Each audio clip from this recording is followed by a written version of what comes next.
तो 54,000 असामियाँ जो हैं वो गवर्नमेंट ने ख़त्म कर दी हैं क्योंकि उससे 56 अरब रुपए की बचत हो।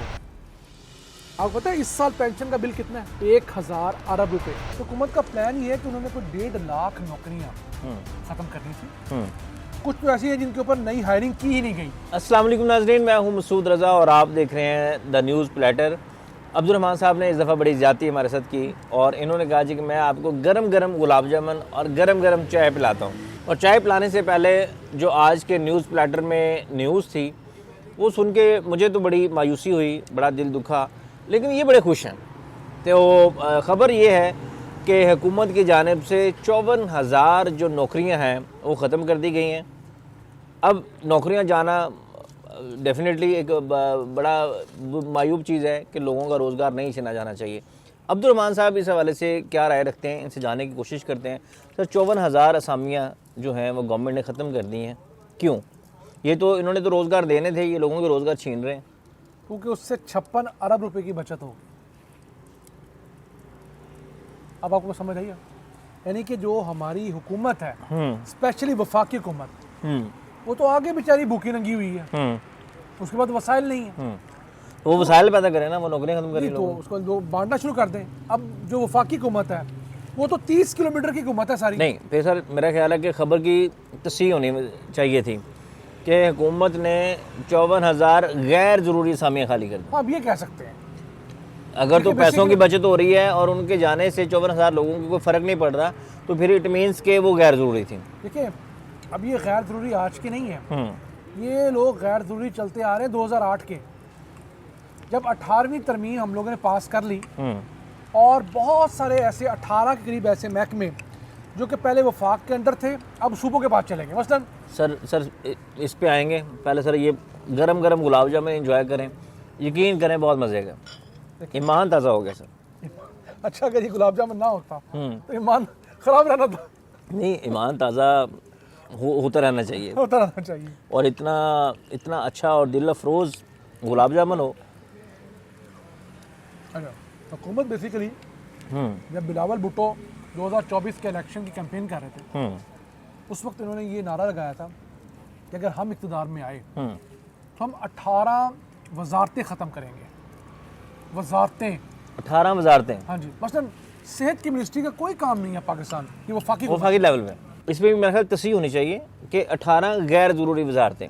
अब जिस तरह से यानी कि जो कॉन्फ्लिक्ट कर रही हैं सूबों के साथ, जिस तरह से हमारे पास वफाकी वज़ीर तालीम भी है, सूबाई वज़ीर तालीम भी है, हर सूबे का अपना है। हाँ जी, गिलगित बल्तिस्तान का 5वां, 6ठा आज़ाद कश्मीर का और 7वां वफाकी हुकूमत का। सिर्फ वज़ीर की बात नहीं है, इनके नीचे सेक्रेटरीज हैं, सेक्रेटरी है, डिप्टी सेक्रेटरी है, जॉइंट सेक्रेटरी है, पता नहीं क्या कुछ है, नीचे पूरी हायरार्की है।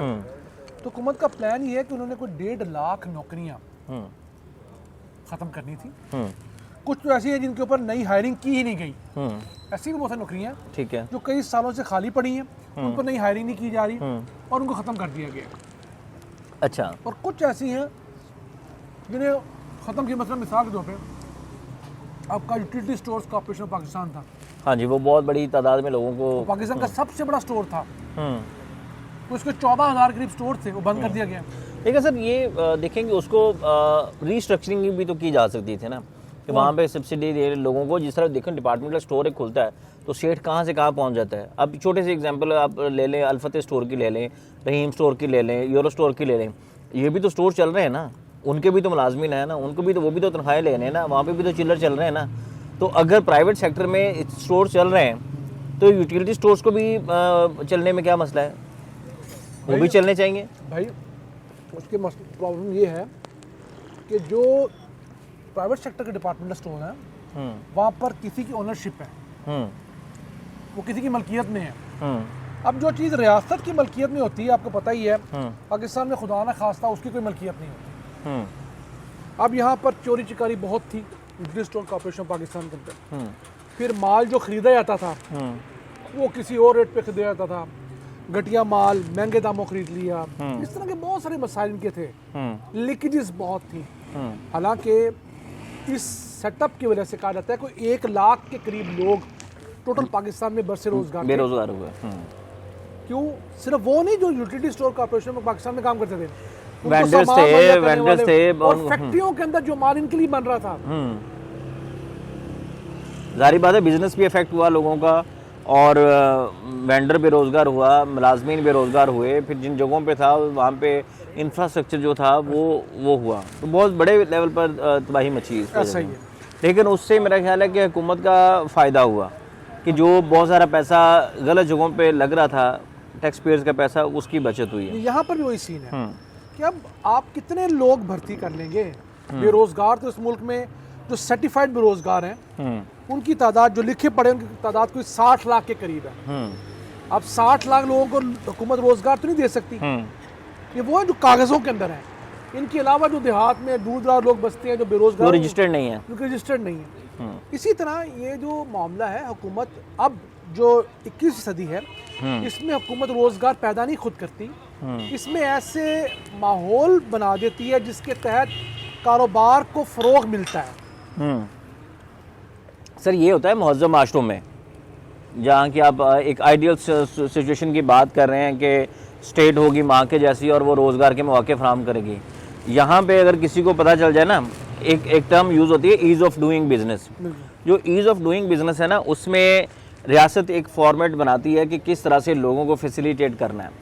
यहाँ पे अगर आप किसी को पता चल जाए ना कि इस बंदे ने नई दुकान खोली है, तो सर 10 महकमे पहुँच जाते हैं वहाँ पे बता लेने के लिए। 36 महकमे, वो तो मैं तो कहा ना, आपने तो वैसे असराह तफन्नुन का है, खोलनी है ना।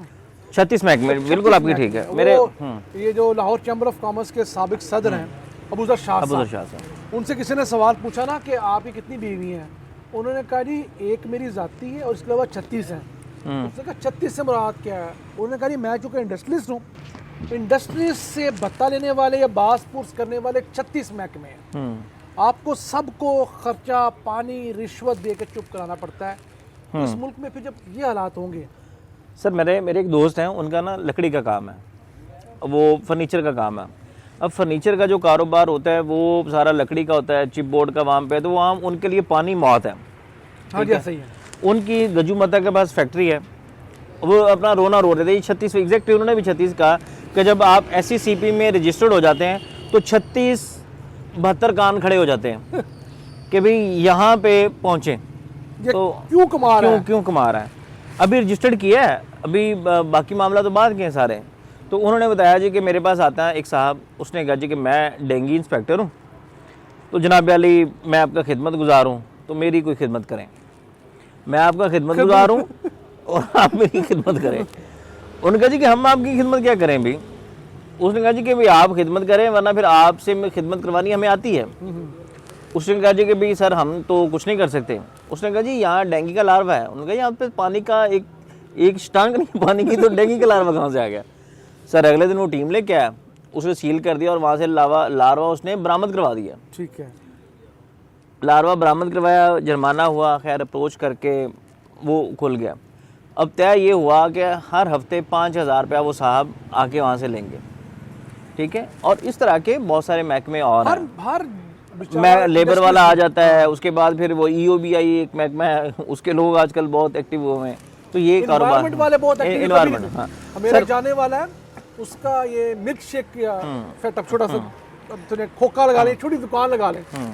वो मुझे कहता है यार कि एनवायरमेंट वालों का मिल्क शेक वालों से क्या काम, लेकिन वो आ रहा है, वो कर रहा था उसको। सर आप आजकल लाहौर में घर बनाना शुरू कर दें तो वहाँ पे अगर आपने ग्रीन कलर की चादर नहीं लगाई तो फिर वो आपको या तो आप बता दें या आपको जुर्माना होगा।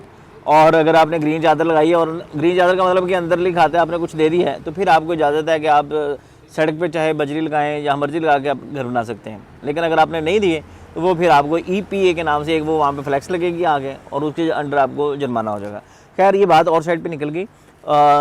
तो 54,000 नौकरियाँ पहले फेज़ में ख़त्म हुई हैं गैर ज़रूरी, और उससे 56 अरब आप बता रहे हैं कि इसका मतलब ये है कि 1 अरब कोई 2-4 करोड़ रुपए में हमें 1,000 बंदा पड़ रहा था। देखिए ना, उसने 30 साल तो आपको जॉब करनी है, उसने जब रिटायर होना है तो उसने आपसे पेंशन लेनी है, ग्रेजुएटी भी लेनी है और फिर पेंशन भी लेनी है। और आपको पता है कि पाकिस्तान के कानून के तहत एक रिटायर होने वाले बंदे के बाद कितने लोगों को पेंशन मिल सकती है? उसकी 14 लोगों को। उसकी वाइफ को, उसकी वाइफ के अलावा अगर उसकी कोई गैर शादीशुदा बेटी है उसको, अगर शादीशुदा बेटी है और तलाक याफ्ता है उसको, उसका आगे कोई अपाहज बच्चा है उसको। एक इतनी लंबी ये लिस्ट है, 14 लोग तक एक सरकारी मुलाजम के पेंशन अवेल कर सकते थे। ये कानून जाके अब बदला है। खैर पख्तूनख्वा ने आज से को 3-4 साल पहले बदल दिया था कि ये सस्टेनेबल नहीं है, क्योंकि पाकिस्तान की रियासत जो है अब लोगों की तनख्वाहों और उससे बढ़कर पेंशन के बोझ से बैठ रही है। आपको पता है इस साल पेंशन का बिल कितना है? 1000 अरब रुपए।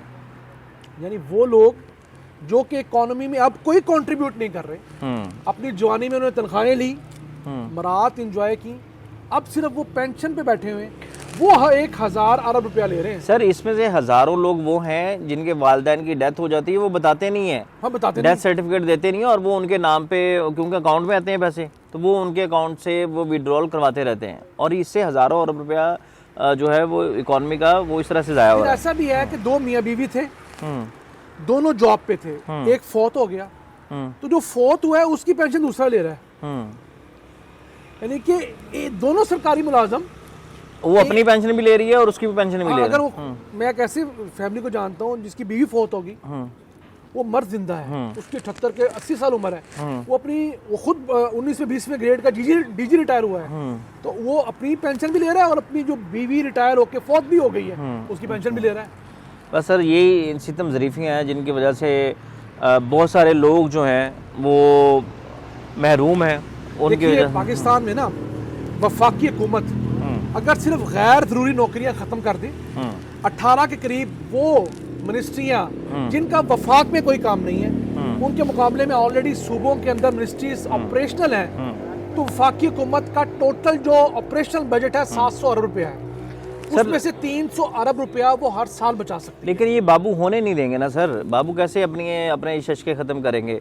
अब सर ये एक और सिस्टम भी अभी रिसेंटली मुझे कुछ प्रोजेक्ट्स में गवर्नमेंट के साथ काम करने का मौका मिला है, तो मैंने देखा है कि एक साहब हैं, उनको लगता है कि भी यार वो एडिशनल सेक्टरिंग है फ़र्ज़ करें या कोई और चीज़ है, वो एक ऐसा प्रोजेक्ट बना के रख लेते हैं कि जब उनका दाव लगता है वो जो गवर्नमेंट आती है ना उसको वो देते हैं, ठीक है, कि जहाँ उनका दाव लग गया वहाँ पे एक नया महकमा बनेगा और वो उसके सरबराह बन जाएंगे। ये एलिवेटेड एक्सप्रेसवे नहीं लाहौर में बन रही, ये बताइए कब से बिक रही है? सर ये जो मंसूबा है ना, ये 2013 में जब शहबाज शरीफ की गवर्नमेंट थी ना, तो उस टाइम एक DG LDA साहब थे और उनकी जो कैबिनेट के लोग थे उन्होंने गालबन ये बनाया था।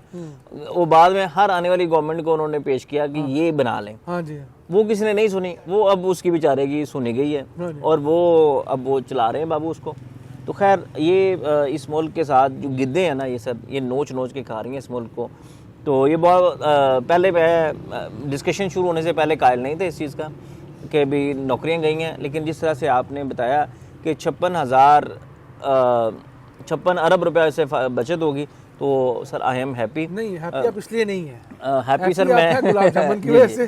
सर इन गुलाब जामुन ने यकीन करें, इस ब्लैक कटोरी ने यकीन करें मज़ा आ गया, और चाय का, और साथ ये जो आपने आज शशका करवाया ना सर बोन फायर वाला, नहीं ये मेहरबानी है हमारे रोलिंग स्मोक वाले दोस्तों की, तो वो हमारा ख्याल करते हैं।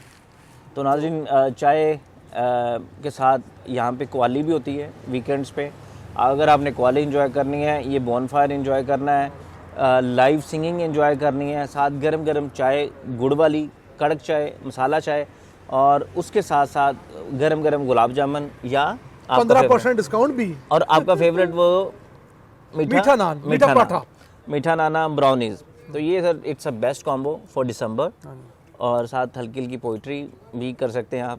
तो इसी के साथ सर 15% हमारे नाम का, भाई का नाम लेने का, अपुन का नाम लेने का, अपुन के प्रोग्राम के नाम लेने का, तो 15% मिलने का।